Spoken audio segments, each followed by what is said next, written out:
Mbĩtĩka-inĩ cia Kagi kaunti-inĩ ĩno ya Embu nĩ macokereirie mĩhang'o ya ũkũria wa mbĩtĩka ici nĩguo gũkorwo makĩhutia kana makĩhukia kaimana mĩtugo ya athaki kana mĩtugo mĩũru ya athaki harĩ irabu oro ũndũ na macambĩki. Mũikarĩri gĩtĩ wa kĩama kĩrũgamagĩrĩra Kagi gĩa Football Kenya Federation gĩcigo-inĩ kĩa Embu nĩwe Charles Njagi augĩte kumana na wagi wa mĩtugo nĩ moete ikinya rĩa gũkorwo magĩthomithia marebari nĩguo kũhota gũkorwo makĩrora ũtongoria wa irabu oro ũndũ na macambĩki.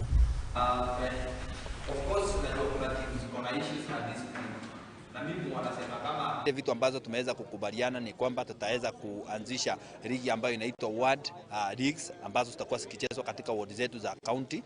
Ya pili pia tumekubaliana vile tutaorganize maneno ya training ya marifari ili tuweze kuhakikisha kwamba training marifari wetu wamekuwa capacity build ili waweze kuofficiate game zetu, na pia tumeambia timu zetu ziweze kutengeneza marogo na pia kuweza kufungua Facebook account ili waweze kujiinua, pia kutafuta wafadhili na watu ambao watawasupport kuweza kuendelea kucheza. Tutakuwa na mambo ya basic training so that we will be able to have the training ili tuweze kuwa na marevari ambao wanaweza kuingia katika kiwango cha juu.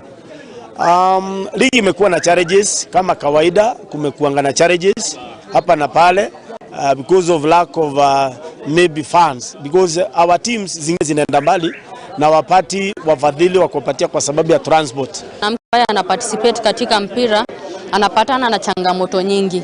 Kwa hivyo ningeomba kama kunao watu ambao wanaweza ongelelea mambo ya mental awareness, mambo ya family planning, anything about life, because football ni maisha yenyewe haswa.